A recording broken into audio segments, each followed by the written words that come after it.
kitab ataupun bab yang berkaitan dengan taharah, kebersihan. Dalam Islam begitu mengambil berat tentang soal kebersihan. An-nazafatu minal iman. Kebersihan itu adalah sebahagian daripada iman.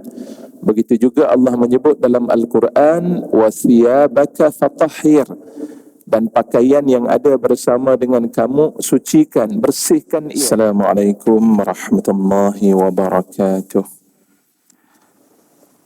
Al-Fatihah. A'udzu billahi minasy syaithanir rajim. Bismillahirrahmanirrahim. Alhamdulillahi rabbil alamin. Ar-Rahmanir Rahim. Maliki yaumiddin. Iyyaka na'budu wa iyyaka nasta'in.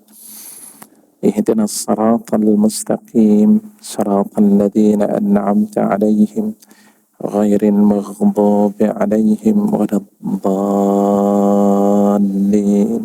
Amin.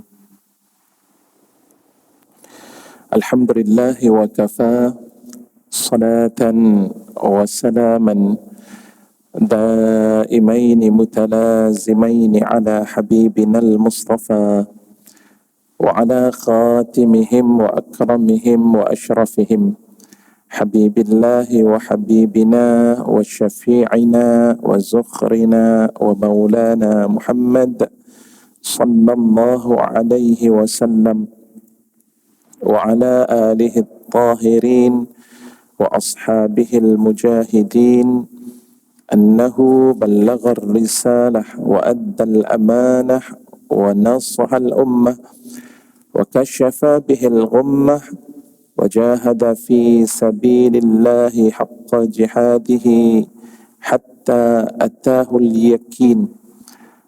تركنا على محجة البيضاء ليلها كنهارها لا يزيغ عنها إلا هالك. اللهم افتح بيننا وبين قومنا بالحق وأنت خير الفاتحين. رب اشرح لي صدري ويسر لي أمري واحلل عقدة من لساني يفقه قولي. اللهم إنا نسألك حبك وحب من يحبك والعمل الذي يبلغنا حبك. اللهم أرنا الحق حقا وارزقنا اتباعه وأرنا الباطل باطلا وارزقنا اجتنابه. اللهم إنا نعوذ بك من علم لا ينفع ومن قلب لا يخشع ومن نفس لا تشبع ومن دعوة لا يستجاب لها.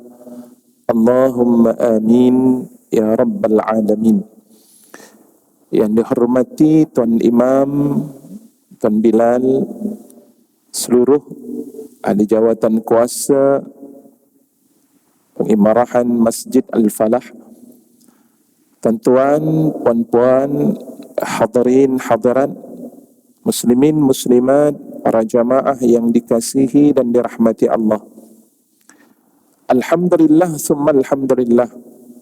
Syukur kita panjatkan dan rafa'kan kesyukuran kita kepada Allah Subhanahu wa taala atas segala nikmat-nikmat yang Allah berikan kepada kita. Kerana sesungguhnya nikmat yang ada bersama dengan kita ini tidak mungkin akan berkekalan. Pastinya dia akan pergi dan meninggalkan kita. Kullu man 'alaiha fan. Setiap mereka yang berada di muka bumi ini akan binasa. Termasuklah diri kita. Kesihatan yang Allah berikan kepada kita tidak akan berkekalan lama. Kekuatan yang Allah kurniakan kepada kita juga tidak lama berada bersama dengan kita. Umur yang Allah berikan akan terus meningkat. Daripada muda akan bertukar menjadi tua. Daripada sihat akan bertukar menjadi sakit. Daripada hidupnya kita, pastinya kita juga akan merasai kematian yang Allah katakan di dalam Al-Quranul Karim, kullu nafsin dha'iqatul maut. Setiap daripada jiwa itu pasti akan merasai kematian dan segala-galanya akan bertukar ganti. Maka di saat Allah kurniakan kepada kita akan nikmat-nikmat tersebut, pergunakanlah ia dengan sebaik yang mungkin. Peringatkan akan diri kita dengan pelbagai bentuk nasihat-nasihat agama yang mudah-mudahan hati kita akan terus subur untuk terus diperbaiki, dan akhirnya kita mampu untuk meletakkan diri kita dalam posisi diterima oleh Allah sebagai hamba-Nya dan diredai olehnya. Mudah-mudahan layaknya kita akan berada di dalam syurga-Nya. Allahumma amin ya rabbal alamin. Para hadirin dan hadirat yang dikasihi dan dirahmati Allah, pagi ini kita akan menyambung pengajian kita di dalam kitab Mukhtasar Minhajul Qasidin, ringkasan kitab Minhaj Al-Qasidin yang merupakan catatan daripada ringkasan kitab Ihya Ulumuddin, catatan yang dikarang oleh Ibn Qudamah Al-Maqdisi rahimahullah. Kitab At-Taharati wa Asraruha was-salatu wa ma yata'allaku biha. Kitab ataupun bab yang berkaitan dengan taharah, kebersihan. Dalam Islam begitu mengambil berat tentang soal kebersihan. An-nazafatu minal iman. Kebersihan itu adalah sebahagian daripada iman. Begitu juga Allah menyebut dalam Al-Quran, wa thiyabaka fatahhir. Dan pakaian yang ada bersama dengan kamu, sucikan, bersihkan ia. Selain daripada itu juga Allah menyatakan, innallaha yuhibbut tawwabina wa yuhibbul mutatahhirin. Sesungguhnya Allah cintakan orang-orang yang sentiasa bertaubat, membersihkan dirinya daripada dosa dan memohon ampun kepada Allah. Dan juga Allah Subhanahu wa ta'ala menyukai dan menyayangi mereka yang sentiasa menyucikan dan membersihkan diri. Jelasnya bahawa taharah, kesucian dan kebersihan ini adalah tuntutan di dalam Islam. Wa asraruha, dan rahsia-rahsia yang berkaitan dengan taharah.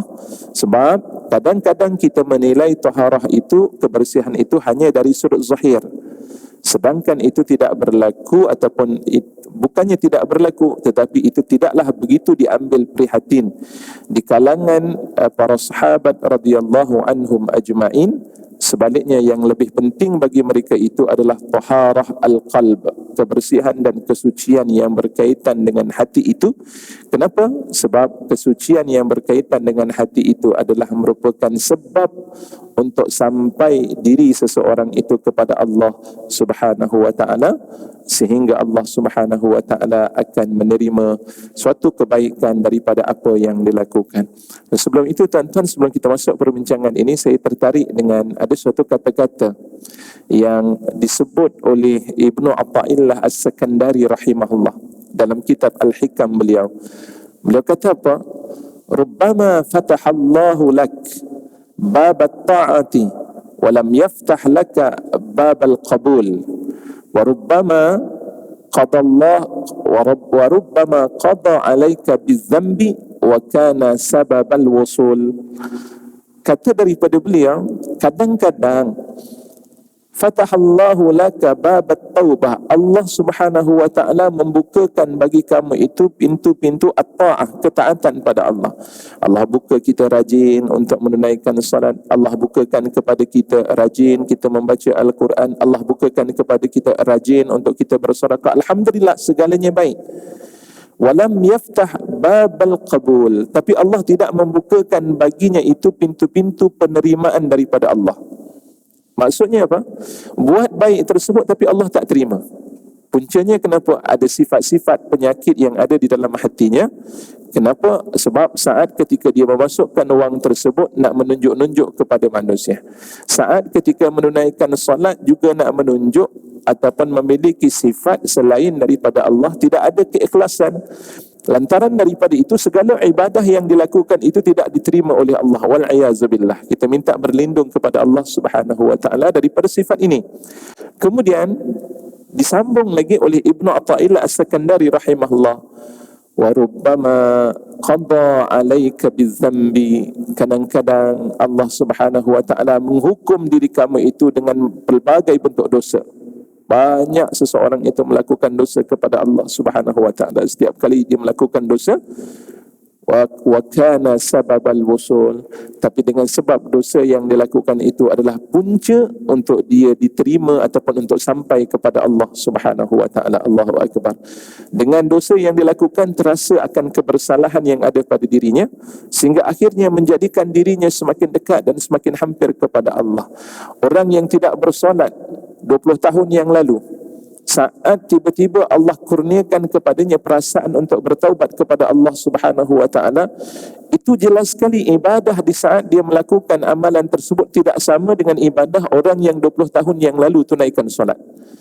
Orang yang baru mengenal akan kesalahan yang telah dilakukan, dia bertaubat kepada Allah, perasaannya begitu berbeza ketika dia melakukan ibadah kepada Allah. Solat yang aku lakukan ini diterima tak oleh Allah Subhanahu wa taala, bagaimanakah terasa perasaan seumpama itu. Tapi bagi orang yang 20 tahun yang lalu, mereka telah terbiasa untuk menunaikan ibadah solat, saat ketika dia melaksanakan ibadah tersebut tak terasa apa-apa. Imam sembahyang pun terasa, ya Allah, lambat sangat imam ni nak habis, contoh. Ataupun saat ketika membaca Al-Quranul Karim, ya Allah, sambung lagi dengan baca Al-Quran dan sebagainya. Ada perasaan seumpama itu. Nah, hal ini semuanya berkaitan tentang persoalan hati dan juga perasaan. Sebab itu kata pengarang kitab ini, rahsia yang berkaitan tentang taharah, berkaitan tentang kesucian, kebersihan ini penting untuk diambil berat dan perlu untuk difahami maratib ataupun kedudukan tingkatan-tingkatan berkaitan dengan bab at-taharah. Was-salatu wa ma yata'allaqu biha, dan juga salat dan apa yang berkaitan dengan ibadah salat. Selepas kebersihan, selepas kesucian ataupun suci itu dikaitkan pula dengan babus salat. Kenapa? Sebab salat ini adalah merupakan amalan yang paling penting dalam kehidupan kita, berbanding dengan zakat, berbanding dengan puasa, berbanding dengan haji. Sebab itu kalau tuan-tuan perasan, ketika membaca Al-Quranul Karim, kita akan dapati ibadah yang disebut oleh Allah semenjak dahulu sehinggalah sampai kepada zaman Nabi Muhammad sallallahu alaihi wasallam adalah as-salah. Allah tidak menyebut tentang bab haji. Zaman Nabi Ibrahim alaihi salam tidak disebut tentang bab puasa Ramadan, tidak disebut dengan amalan-amalan tersebut. Tapi babus salah, perkara yang berkaitan dengan salat itu semenjak daripada zaman Nabi Ibrahim AS, Allah Subhanahu wa taala sebut. Termasuklah Nabi Nuh AS, Allah sebut berkaitan dengan babus salat. Kenapa? Kerana salat adalah merupakan ibadah yang paling penting dalam kehidupan orang-orang yang beriman kepada Allah Subhanahu wa taala. Sehingga kalau kita lihat di dalam surah Maryam, Allah menceritakan apabila sembahyang itu ditinggalkan, fa khalafa min ba'dihim khalfun adha'us salah wattaba'us syahawat wa sawfa yalqawna ghayya. Allah mengatakan di dalam Al-Quranul Karim, maka fa khalafa min ba'dihim khalfun, akan menggantikan sesudah mereka, sesudah orang-orang yang soleh daripada kalangan para anbiya. Pada saat ketika itu akan lahirlah suatu generasi adha'us salah, mereka tidak mengambil berat tentang ibadah solat, dan akhirnya ketika itu bila solat sudah ditinggalkan, wattaba'us syahawat, mereka akan mengikut nafsu dan keinginan mereka, dan akhirnya mereka menemui kesesatan, ya, sehingga mereka mendapat kemurkaan daripada Allah Subhanahu wa taala. I'lam anna at-taharata laha arba'u maratiba. Ketahuilah olehmu, sesungguhnya kebersihan, sesungguhnya kesucian ataupun bersuci itu baginya ada 4 peringkat, arba'a maratib. Al-ula تطهير الظاهر من الأحداث والأنجاس والفضلات، والثانية تطهير الجوارح من الذنوب والآثام، والثالثة تطهير القلب من الأخلاق المذمومة والرذائل الممقوتة، والرابعة تطهير السر عما سوى الله تعالى. Ketahuilah sesungguhnya bersuci ataupun kesucian, kebersihan itu ada 4 peringkat. Peringkat yang pertama iaitulah menyucikan zahir kita daripada sebarang bentuk najis, sebarang bentuk hadas, menyucikan diri daripada hadas kecil dan hadas besar, mensucikan diri daripada najis dan sebarang bentuk kotoran-kotoran yang ada, fudalat, segala bentuk kotoran lebihan-lebihan yang ada. Baik, itu yang kita fahami bila kita mempelajari kitab fiqh. Dah tengok bila berada dalam keadaan berjanabah saat ketika itu, maka kita akan mengangkat hadas besar dengan memandi ataupun mandi wajib untuk mengangkat ataupun membuang hadas tersebut. Begitu juga hadas kecil bagi membolehkan kita untuk menunaikan ibadah solat, membolehkan kita untuk memegang Al-Quranul Karim, maka ketika itu wajib bagi kita untuk mengangkat hadas kecil dengan berwuduk. Nah, itu selesai. Bab tersebut ada dalam bab fiqh. Termasuklah bab najis. Nak bersihkan najis-najis ini dia menggunakan dengan air mutlak. Itu pun belajarlah bab air mutlak, air musta'mal, air musyammas, ya, air yang bernajis, mutanajis. Semuanya kita belajar tentang bab tersebut di dalam kitab fiqh. Dan termasuklah fudalat, segala lebihan-lebihan yang ada pada diri kita, kita kena bersihkan. Dah makan berkumur-kumur, sebab ada lebihan-lebihan kotoran yang ada daripada celah-celah gigi kita. Begitu juga kebersihan berkaitan dengan lebihan kuku yang panjang, disunatkan kita memotong. Kenapa? Sebab kita nak menjaga kebersihan tersebut. Baik, itu yang pertama. Dan biasanya kita akan mengambil berat pada bab tersebut. Pakaian kita dibasuh, ya, segala-galanya, rambut kita bila panjang kita potong dan sebagainya. Kebiasaannya masyarakat ataupun umumnya di kalangan orang-orang Islam mengambil berat pada bab yang pertama.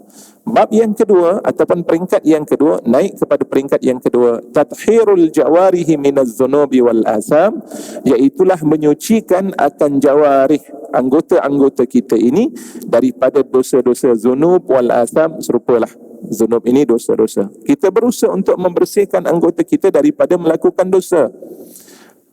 Pada saat ketika kita pandang saja memandang maksiat, nak bersihkan bagaimana? Istighfar kita kepada Allah Subhanahu wa taala. Astaghfirullahal azim. Ya Allah, aku tersilap melakukan perkara ini. Maka lantaran daripada itu, kita teringat untuk membersihkan hati kita, membersihkan mata kita, pandangan mata kita itu dengan kita beristighfar kepada Allah Subhanahu wa taala. Bersihkan tentang dosa-dosa yang dilakukan. Baik, kita beristighfar selepas solat. Semuanya itu adalah usaha daripada kita. Bahkan solat itu sendiri, tuan-tuan, dalam hadis Nabi SAW menyatakan kaifiyah, cara untuk kita membersihkan dosa-dosa kecil kita. As-salawatul khamsi wal jum'atu ilal jum'ati wa ramadanu ila ramadan mukaffiratin lima bainahun, mukaffiratiz dzunub lima bainahun majtunibal kabair, atau kama qala Nabi sallallahu alaihi wasallam.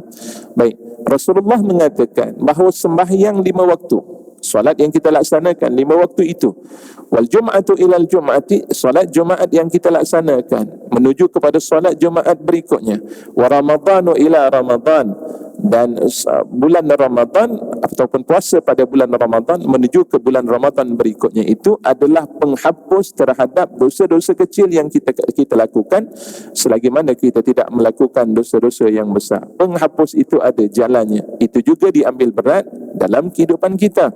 Dan kemudian yang ketiga, tathhirul qalbi minal ahlakil mazmumati warradha'il al-mamkutati, iaitulah membersihkan hati daripada ahlak-ahlak yang terkeji, minal ahlaki al-mazmumati, maknanya daripada sifat-sifat yang terkeji, dan juga daripada segala bentuk razail, sifat-sifat yang tidak disukai oleh Allah Subhanahu wa taala. Mamkutah artinya dimurkai, tidak disukai oleh Allah Subhanahu wa taala. Jadi yang ketiga ini, mula kita berada dalam keadaan kekurangan ataupun tidak ramai di kalangan kita berusaha untuk menyucikan hati dan juga jiwa ini daripada sifat-sifat mazmumah, ya, daripada awsaf al-mazmumah. Itu jarang sekali. Sebab itu kitab ini nanti akan mula untuk membicarakan pada peringkat yang ketiga. Peringkat pertama tidak dibincangkan, peringkat yang kedua juga tidak dibincangkan, tapi pada peringkat yang ketiga berkaitan dengan hati ini akan mula kita baca ataupun mula kita pelajari berkaitan dengannya. Baik, kenapa? Sebab soalnya hati ini adalah merupakan raja segala-galanya. Dialah yang menjadikan kita baik. Hati ini jugalah yang menjadikan kita jahat. Hati ini jugalah yang menjadikan kita taat kepada Allah. Dan hati ini jugalah yang menjadikan kita ini mudah untuk terjebak dalam melakukan maksiat kepada Allah Subhanahu wa taala jika tidak dipelihara. Dan ini bertepatan dengan hadis yang Rasulullah sallallahu alaihi wasallam sebutkan, inna fil jasadi mudghah idza salahat salahal jasadu kulluh wa idza fasadat fasadal jasadu kulluhu ala wahyal qalb. Sesungguhnya dalam diri manusia itu ada seketul darah. Jika sekiranya baik ketulan darah itu, seluruh anggotanya akan menjadi baik. Tetapi jika sekiranya ketulan darah itu rosak, seluruh anggota yang ada pada dirinya akan rosak. Bukan bermakna rosak dengan sebab sakit, tapi rosaknya kerana ia melakukan perkara-perkara yang dimurkai oleh Allah Subhanahu wa taala. Warabi'atu, dan yang keempat, tathhirus sirri amma siwallahi taala, menyucikan sir. Sir ni juga kita nak sebut apa ya? Asal sir ni rahsia. Dia merujuk kepada hati jugalah. Mungkin boleh kita terjemahkan juga dengan hati. Maknanya menyucikan hati itu daripada selain Allah Subhanahu wa taala. Allahu akbar. Semua dibuat Allah. Semua yang dilakukan itu adalah kerana Allah Subhanahu wa taala, dan peringkat ini adalah merupakan peringkat yang tertinggi yang berlaku kepada waliullah, orang-orang yang hidupnya sentiasa hampir dan juga dekat dengan Allah Subhanahu wa taala. Buat sesuatu itu tidak lain hanya semata-mata kerana Allah Subhanahu wa taala, tidak ada sebab yang lain. Kita buat sesuatu ni kadang-kadang dikaitkan, Ustaz, ni ketika nak menunaikan haji ni, boleh tak paling tidak nanti saya nak perkenalkan produk saya. Time haji itulah paling ramai orang datang. Waktu ketika itu dia tahu teman-temannya bukan sekadar daripada negeri Selangor saja. Dia akan berada daripada Kelantan, daripada Pahang, bahkan bukan sekadar satu negara.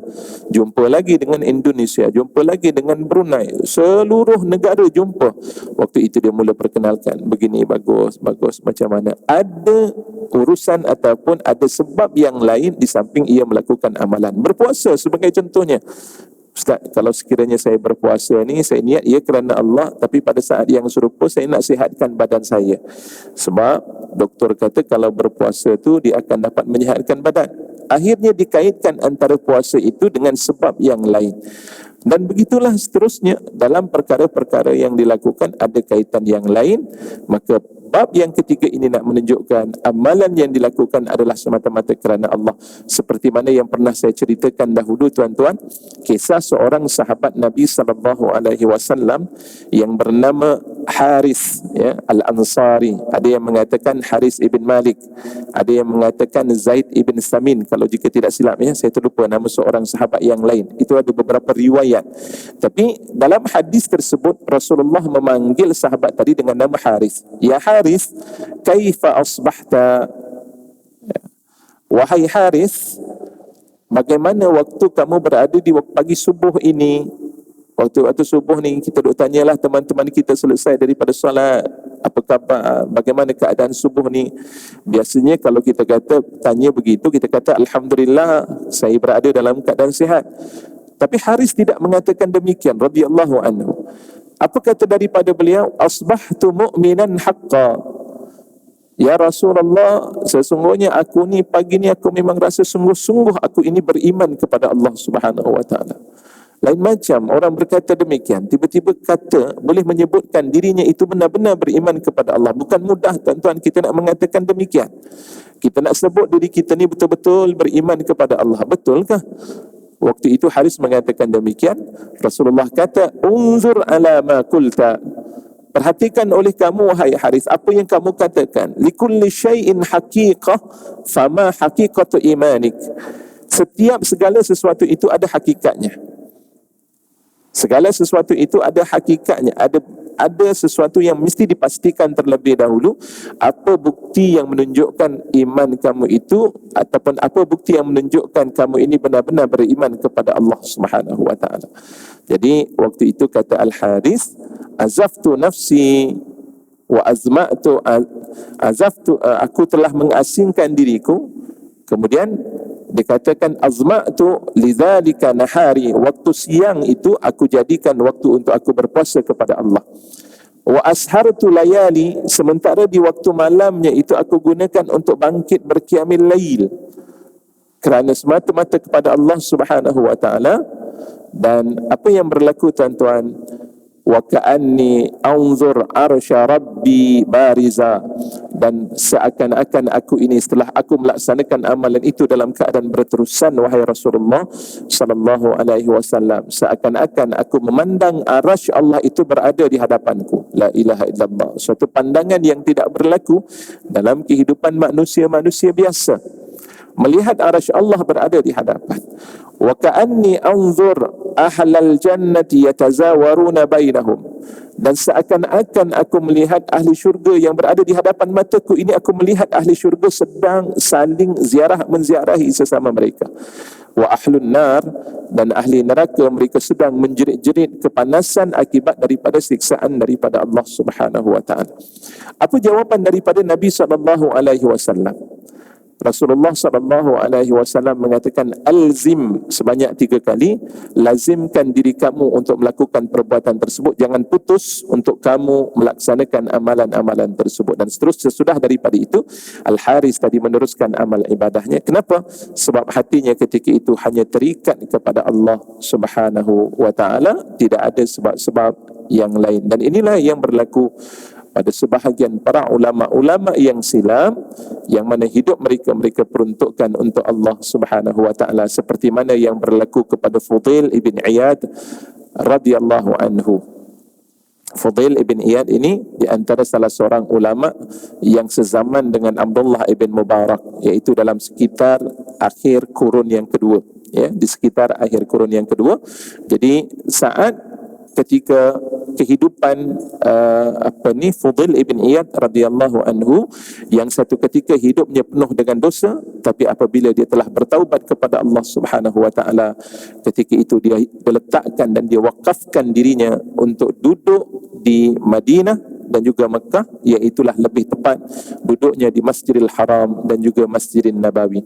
Selesai habis beribadah di Masjidil Haram, pergi pula ke Masjidil Nabawi. Dan begitulah dalam hayat kehidupannya, dan malam sentiasa menangis takut kepada Allah Subhanahu wa taala akan kesalahan-kesalahan yang dilakukan. Subhanallah. Wa hadha huwal ghayatul quswa. Pengarang kitab kita mengatakan, inilah dia matlamat yang tertinggi. Faman qawiyat basiratuhu samat ila hadzal matlub.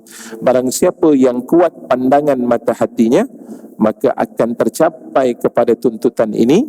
Wa man amiyat basiratuhu, barang siapa yang tertutup, amiyat, buta, barang siapa yang buta akan pandangan mata hatinya, lam yafham, mereka tidak akan dapat memahami min maratibit taharah, daripada tingkatan-tingkatan penyucian ini, illa al-martabatul ula, melainkan martabat yang pertama sahaja yang difahami ataupun diketahui olehnya. Nah, sebab apa? Puncanya hanya nak tumpukan dari sudut kebersihan zahir sahaja, tapi hatinya tidak diambil perhatian. Dan ini diingatkan oleh Allah di antaranya dalam surah Al-Hajj ayat 46. Allah kata apa dia? Fasiru fil ardi fatakunu lahum qulubun ya'qiluna biha aw adanun yasma'una biha fa innaha la ta'mal absar walakin ta'mal qulubul lati fis sudur. Ya. Pada saat ketika itu Allah Subhanahu wa taala minta untuk mereka ini bermusafir dan bergerak di muka bumi Allah. Kenapa nak bergerak di muka bumi Allah? Sebab banyak peristiwa-peristiwa dan sejarah-sejarah yang mengingatkan kita tentang dosa-dosa yang dilakukan oleh umat-umat yang silam. Kita pergi melihat tentang kaum Samud sebagai contohnya, bagaimana hukuman yang Allah Subhanahu wa taala berikan kepada mereka. Lihat apa yang berlaku kepada kaum Ad. Semuanya ini berada pada kebanyakan kawasan di Timur Tengah. Lihat apa yang berada di bumi Arab Saudi, di bumi Jordan, di bumi Mesir. Banyak sejarah-sejarah yang diceritakan oleh Allah tentang kisah-kisah kaum tersebut. Ya, ini disebut oleh Allah Subhanahu wa taala. Bahkan kisah yang berlaku kepada Qarun. Tadi di antara ayat yang dibaca oleh Tuan Imam tadi, antaranya kisah yang berlaku kepada Qarun, yang akhirnya dia menganggap dirinya begitu hebat. Qala innama utituhu min ilmin indi. Berkatalah Qarun ketika itu, aku diberikan harta aku ni banyak seumpama ini adalah didatangkan dengan sebab kelebihan ilmu aku, tidak ada sebab yang lain. Dan akhirnya Allah telah menghancurkan wa khasafna bihi wa bidarihi al-ard, dan pada saat ketika itu Allah hancurkan bumi tersebut, dirinya dan juga buminya ditelan, hartanya ditelan oleh Allah Subhanahu wa taala ke dalam perut bumi. Sehingga sekarang kita kata harta karun, harta karun itu dia merujuk kepada kisah Qarun, Allah tenggelamkan hartanya di dalam perut bumi itu sendiri. Subhanallah, cerita yang Allah Subhanahu wa taala bawakan itu sebagai tazkirah, sebagai suatu peringatan kepada kita untuk kita mengambil perhatian tersebut. Tapi apabila kita tidak mengambil perhatian tersebut, itu yang menjadikan hati kita ini semakin lama semakin malap, dan akhirnya semakin lama semakin berpenyakit. Allah katakan tadi dalam ayat tersebut, berjalan di muka bumi Allah, perhatikan apa yang berlaku. Fatakunu lahum qulubun ya'qiluna biha. Jadilah hati yang sentiasa berfikir dan berakal, ataupun telinga yang sentiasa mendengar. Fa innaha la ta'mal absar. Akan tetapi pandangan matanya itu tidaklah buta, sebaliknya yang menyebabkan dia buta itu adalah kerana hatinya tidak mahu untuk mengambil berat terhadap peringatan-peringatan, dan juga hatinya tidak mengambil kesan terhadap cerita-cerita yang Allah Subhanahu wa taala telah pun bawakan.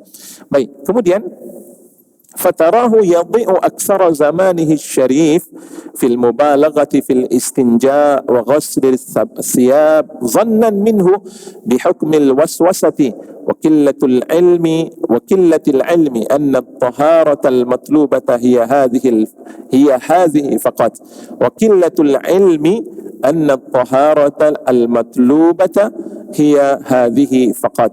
Baik, fatarahu, kehidupannya waktu itu hanya mengambil peringkat yang pertama, lihat tentang soal kebersihan zahir semata-mata. Najis yang ada dibersihkanlah, bagus perbuatan tersebut. Tapi apa yang berlaku? Maka kamu akan melihat dirinya ketika itu, dia akan menyia-nyiakan kebanyakan waktu-waktu yang Allah muliakan dalam hidupnya itu dengan berlebih-lebihan dalam bab istinja. Dalam bab istinja, menyucikan diri daripada najis itu dengan menggunakan dengan istinja dengan air. Ada kalanya istijmar, yang dengan menggunakan jumrah batu-batu untuk membersihkan. Itu yang dibicarakan. Ini masih lagi tak bersih, masih lagi tidak bersih. Itu yang kadang-kadang berlaku, tuan-tuan. Ambil wuduk sampai setengah jam, ataupun berada di dalam tandas la ilaha illallah, orang lain semua sakit perut menanti pintu dibuka ni. Bila nak buka pintu tersebut, tak buka-buka. Rupanya kat dalam tu masih lagi terasa macam tak bersih. Dibersihkan lagi, ni kotoran ni, buang air kecil, belum berdehem. Diajar ketika itu, kalau katakan nak duduk tu duduk. Yalah, betul, dalam bab fikah kita boleh lihat, bukan salah, tidak salah. Tapi bila berlebih-lebihan ketika itu, menyebabkan kebanyakan masa dan waktunya hanya ditumpukan pada bab tersebut semata-mata, atas alasan apa dia? Wa ghasli siyab, selain daripada istinja, juga bab menyucikan baju, pakaian-pakaian yang disucikan. Ni betul ke ada najis ni? Tengok betul-betul ni. Mujur tidak ada kanta. Kalau ada kanta tu gunakan kanta. Betulkah ada najis dan sebagainya. Sampai tahap tersebut, zannan minhu bihukmil waswasati, atas sangkaan yang ada daripadanya itu, kerana timbulnya perasaan waswas. Tuan-tuan kena ingat, bab waswas ni, ini adalah merupakan kerja daripada syaitan. Ya, fazai apa dalam Al-Quran Allah mengatakan, inna syaitana lakum aduwun fattakhizuhu aduwa. Sesungguhnya syaitan itu adalah musuh, maka ambillah syaitan itu sebagai musuh kamu. Artinya bila musuh, dia akan memikirkan taktik dan merancang bagaimana nak membunuh karakter kehidupan seorang yang beriman kepada Allah Subhanahu wa taala. Itu kan pihak musuh, memang dia akan kerjanya begitu. Itulah dia yang berlaku kepada syaitan. Dan di antara salah satu taktik yang digunakan oleh syaitan itu, iaitulah syaitan menimbulkan waswas. Sebab itu dalam bab waswas ni, dia kena belajar berkaitan dengan ilmu. Ni takbiratul ihram, doa angkat Allah, kan itu berlaku. Niat kita tidak habis. Ya Allah, ni macam mana ni nak niat ni sahaja aku sembahyang fardu subuh.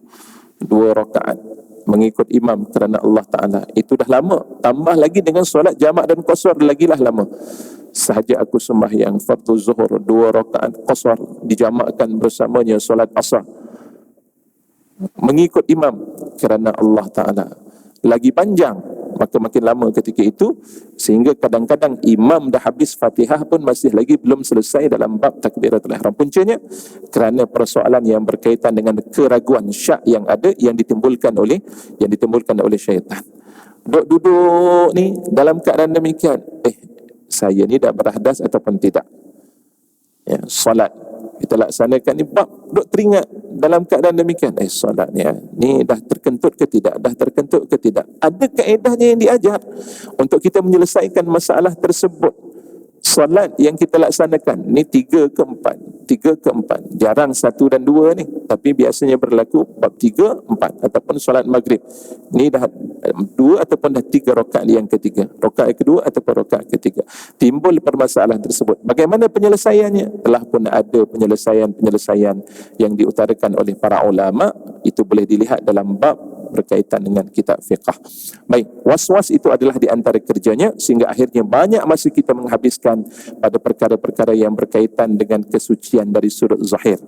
Kemudian wakilatul ilmi, antara puncanya kenapa kata pengarang kitab ini, puncanya adalah disebabkan killatul ilm, kurangnya ilmu yang ada pada diri kita. Kita belajar tuan-tuan ni, sebab itu kita kena ingat, bab kita belajar ni bukan tujuannya kerana kita nak menunjukkan kehebatan kita, tidak. Tetapi sebaliknya kita belajar ni supaya kita dapat memahami amalan yang kita laksanakan itu benar dan betul diterima oleh Allah Subhanahu Wa Taala. Soal nak buat ataupun tidak itu terpulang kepadanya, tapi ilmu itu penting. Bagi kita, kita nak beramal dengan ilmu tersebut. Soal khilafiyah sebagai contohnya, kita dah bicarakan, selalu berlaku. Ini pun di antara masalah yang berlaku di kalangan ahlul ilim, di kalangan orang yang berilmu. Masalah khilafiyah sepatutnya sifat yang ada pada diri kita ini berlapang dada, tapi itulah yang dibicarakan tidak habis-habis. Bukan sekadar pada zaman ini, zaman terdahulu dah, semenjak daripada lahirnya mazhab yang 4, dan sesudah daripada itu timbul persoalan-persoalan ini. Habis masa kita memikirkan persoalan tersebut, tapi amalan tidak ada. Sedangkan orang yang beriman kepada Allah, tumpuan yang perlu dilakukan itu adalah soal amal. Innal ladzina amanu wa 'amilus shalihat, ya ayyuhalladzina amanu wa 'amilus shalihat, wa'adallahu alladzina amanu wa 'amilus shalihat. Semua Allah kaitkan di antara iman dan juga amal yang soleh. Kita dah beramal ataupun belum, dah lakukan perbuatan amalan yang diterima oleh Allah ataupun tidak, itu persoalan-persoalan yang penting. Tapi kerana killatul alim, kerana kurangnya ilmu yang ada pada diri seseorang itu, annat taharatal matlubah, akhirnya mereka memikirkan bahawa bersuci ataupun kebersihan yang dituntut itu hanya sekadar pada peringkat yang pertama, fi hadhihi faqat, pada bab ini sahaja. Wajahlan bisairil mutaqaddimin, dan yang kedua antara puncanya, pertama ilmu kurang, dan yang kedua antara puncanya itu kerana mereka ini jahil tentang sejarah orang-orang yang terdahulu. Kena baca bab-bab sejarah-sejarah orang-orang yang terdahulu, bagaimana beramalnya. Ya, ada sebuah kitab, saya terlupa nama kitab, kitab tu tuan-tuan saya baca, ceritanya tentang amalan-amalan para sahabat dalam hidup. Abu Hurairah radhiyallahu anhu ada amalan-amalan yang dilakukan, dan beberapa orang sahabat-sahabat yang lain, itu al-wasail asy-syafi'ah, ya. Dalam kitab tersebut itu wasilah-wasilah yang memberikan syafaat, itu ditunjukkan tentang amalan-amalan para sahabat radhiyallahu anhum ajma'in, dan bagaimana kehidupan mereka. Subhanallah, kadang-kadang kita tidak belajar tentang bab sejarah mereka itu, akhirnya maka kita tidak dapat untuk menjiwai dalam kehidupan kita dengan amalan-amalan ataupun dengan Islam yang telah pun dibawa oleh baginda Rasulullah sallallahu alaihi wasallam. Jahlan bisairil mutaqaddimin, mereka, dan kerana kejahilan tentang sejarah kehidupan orang-orang yang terdahulu, alladzina kanu yastaghriquna az-zaman, di mana mereka banyak menghabiskan masa itu fi tathhiril qulub, hidup mereka itu lebih banyak mereka mengutamakan tentang penyucian hati, wa yatasahaluna fi amri zahir, dan mereka sering yatasahal, meringan, maknanya tidaklah begitu mengambil berat tentang perkara-perkara yang berkaitan dengan amal-amal yang zahir, amalan-amalan yang zahir, tak banyak persoalan-persoalan bab tersebut mereka tidaklah begitu mengambil berat. Sahabat Nabi SAW masing-masing dengan amalan-amalan mereka, tapi yang diambil berat oleh mereka itu iaitulah perkara yang berkaitan tentang persoalan hati mereka. Ini kalau kita baca dalam sejarah kehidupan mereka, terlalu banyak kisah-kisah bagaimana mereka bertaubat kepada Allah. Mereka begitu takut apabila mereka melakukan amalan-amalan itu ada kaitan hubungannya dengan Allah Subhanahu wa taala. Kama ruwiya an Umar radhiyallahu anhu, seperti mana yang diriwayatkan daripada Sayyidina Umar radhiyallahu anhu, annahu tawadda'a min jurratin nasraniyatin. Dalam riwayat menceritakan Sayyidina Umar radhiyallahu anhu berwuduk dengan menggunakan bekas pemberian daripada orang Nasrani. Jurratin Nasrani, ini bekas daripada orang Nasrani. Tak ditengok ketika itu. Sayyidina Umar hanya melihat tentang zahirnya secara begitu sahaja. Sebab dalam Islam ni kita menghukum bukanlah sedalam-dalamnya. Nahnu nahkum bil zawahir wallahu yatawallas sarair. Sesungguhnya kita menghukum dengan hukuman-hukuman yang zahir, sementara perkara yang tidak diketahui itu serahkan kepada Allah Subhanahu wa taala. Duk tengok, oh ni yang beri siapa, orang yang kafir, boleh ke ni ustaz, dan sebagainya. Masalah. Samalah juga kes-kes contohnya pembelian rumah. Ustaz, saya beli rumah ni daripada orang yang bukan Islam, non-Muslim ustaz. Perlu tak sama rumah tersebut? Nah, ada tak najis? Yang ada hanya sekadar andaian. Ustaz, saya rasa dia ni non-Muslim ni, dia ada bela anjing dan sebagainya. Contohnya. Adakah kita lihat perkara tersebut? Kalau sekiranya memang bila masuk ke rumah tersebut, tengok ada najis, oh ni ada najis anjing, oh ada najis anjing tersebut, ya, maka ketika itu bolehlah lakukan amalan untuk kita menyucikan rumah tersebut. Tapi kalau sekiranya bersih, masuk-masuk sahaja bauan wangi, contoh, tidak ada apa-apa pun petanda-petanda yang menunjukkan najasah ataupun adanya najis tersebut, maka di situ kita menghukum dari sudut zahirnya. Tak perlu untuk kita melakukan demikian, sebab dari sudut zahirnya itu bersih. Samalah juga pada tempat laluan. Ustaz, boleh tak sembahyang di jalan? Contoh, bab jalan. Dah masjid tak bagi pada kami sembahyang di masjid, sejadah tak bawa. Saya tak bawa sejadah ni, saya pun sembahyang di jalan. Boleh tak? Nah, tak jadi masalah. Tengok sahaja jalan tersebut bersih ataupun tidak, ada tak kotoran tersebut dari sudut zahirnya. Maka itu kaedah yang diutarakan oleh para ulama berkaitan tentang soal-soal najasah ataupun tidak. Cuma dari sudut afdal itu memanglah di rumah Allah Subhanahu wa taala bab tersebut. Ni kita nak cerita tentang bab yang menghukum tentang kaedah untuk menentukan najis ataupun tidaknya tadi. Seperti mana yang berlaku kepada Sayyidina Umar dengan menggunakan, diambil sahaja bekas Nasrani tadi dan dijadikan sebagai bekas untuk mengambil wuduk. Baik. Wa kanu la yakaduna yaghsiluna aydihim minaz zuhami, dan hampir mereka itu sentiasa, la yakadu ay la yazalun, dan ada di kalangan mereka itu melakukan ataupun menyucikan tangan-tangan mereka itu dengan menggunakan zuham. Zuham ini yang disebut al-wasah ad-dasam, iaitulah minyak ataupun lemak-lemak daripada binatang, kambing, lembu dan sebagainya, digunakan untuk membersihkan, menyucikan tangan mereka. Contoh itu yang berlaku di kalangan mereka. Wa yusalluna 'alal ardi, dan di kalangan mereka juga sembahyang di atas bumi tanpa ada tanpa ada sejadah. Itu biasa dalam kehidupan mereka. Kita seakan-akan merasa berat, sejadah tidak ada ni, macam mana boleh tak sembahyang ataupun tidak? Contoh itu yang berlaku, tapi tidak pada para sahabat radhiyallahu anhum ajmain. Wa yamshuna hufatan, mereka berjalan pun dalam keadaan kakinya tidak memakai capal, kakinya tidak memakai kasut. Itu juga berlaku di kalangan para sahabat radhiyallahu anhum ajmain. Wa yaktasiruna fil istijmar alal ahjar, dan mereka hanya terbatas dalam menyucikan diri mereka itu tidak menggunakan air, tapi mereka menggunakan batu istijmar. Dengan batu sahaja kita bersuci ketika itu. Tapi adalah syarat-syarat. Tuan-tuan boleh rujuk dalam kitab fiqh macam mana kita nak bersuci dengan menggunakan batu. Walaupun mustahab, sunatnya kita nak bersuci itu dengan menggunakan air, tetapi pada saat yang serupa tidak salah untuk menggunakan batu-batu. Cuma kena mengetahui syarat-syarat tersebut. Bagaimana dengan najis tersebut cair ataupun tidak, itu ada perbincangan. Tuan-tuan boleh rujuk balik dalam kitab fiqh, kerana perbincangan kita ini iaitulah berkait dengan bab tasawuf ataupun bab yang berkaitan dengan hati.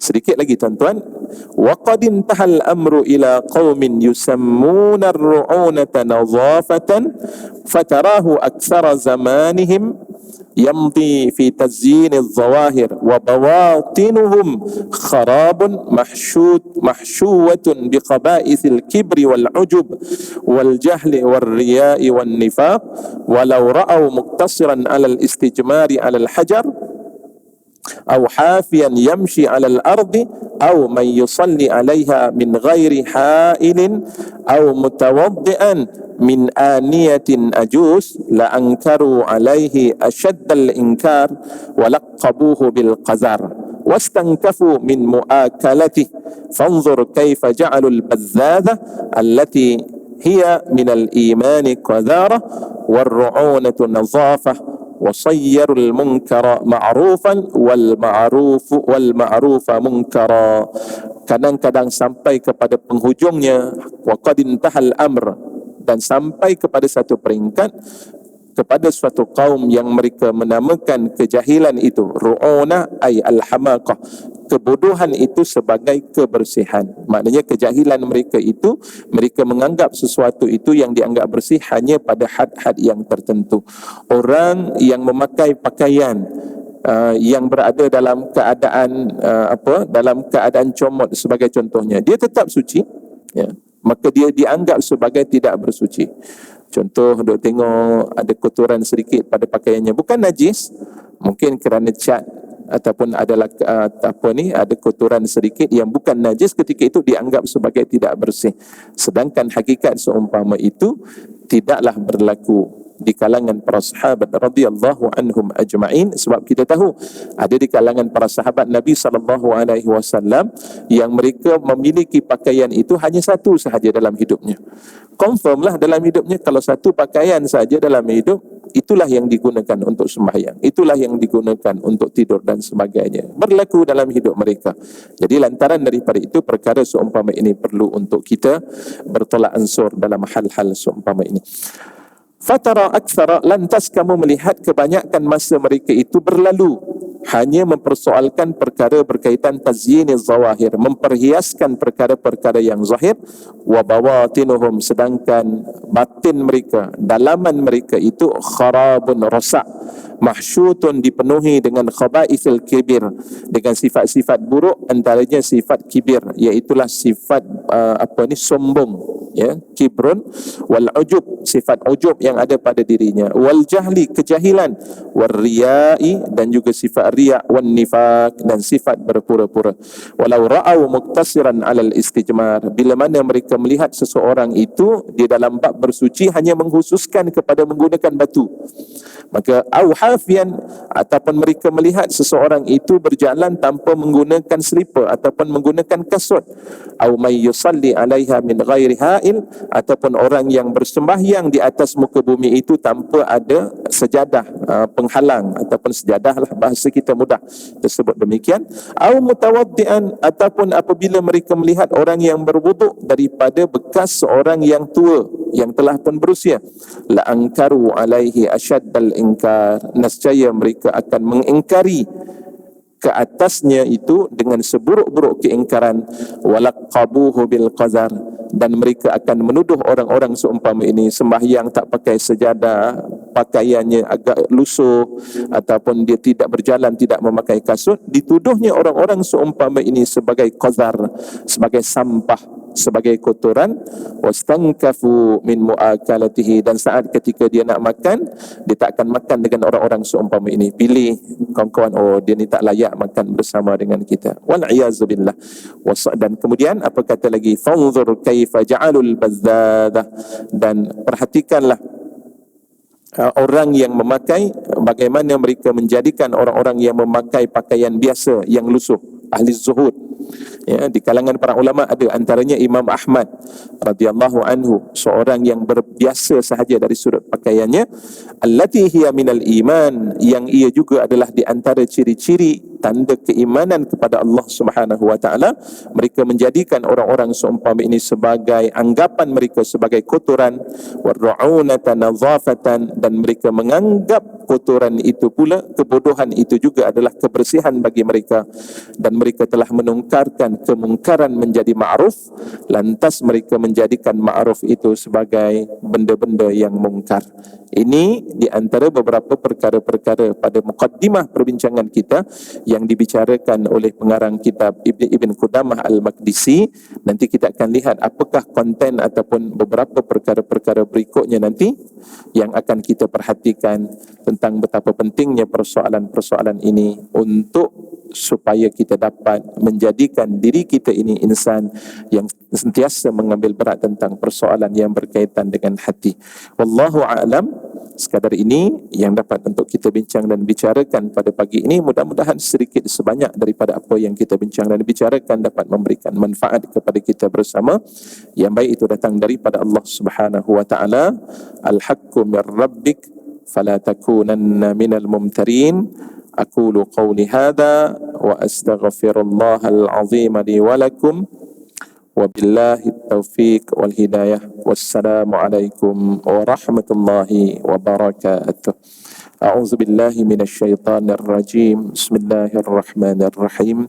Alhamdulillahi rabbil alamin, wassalatu wassalamu ala asyrafil anbiya'i wal mursalin وعلى آله وصحبه أجمعين.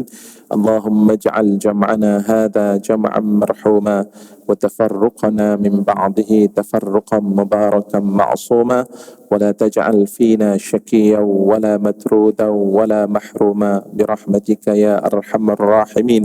اللهم انفعنا بما علمتنا وعلمنا ما ينفعنا وزدنا علما. ربنا آتنا في الدنيا حسنة وفي الآخرة حسنة وقنا عذاب النار. وصلى الله على سيدنا محمد وعلى آله وصحبه وسلم والحمد لله رب العالمين. تقبل الله منكم.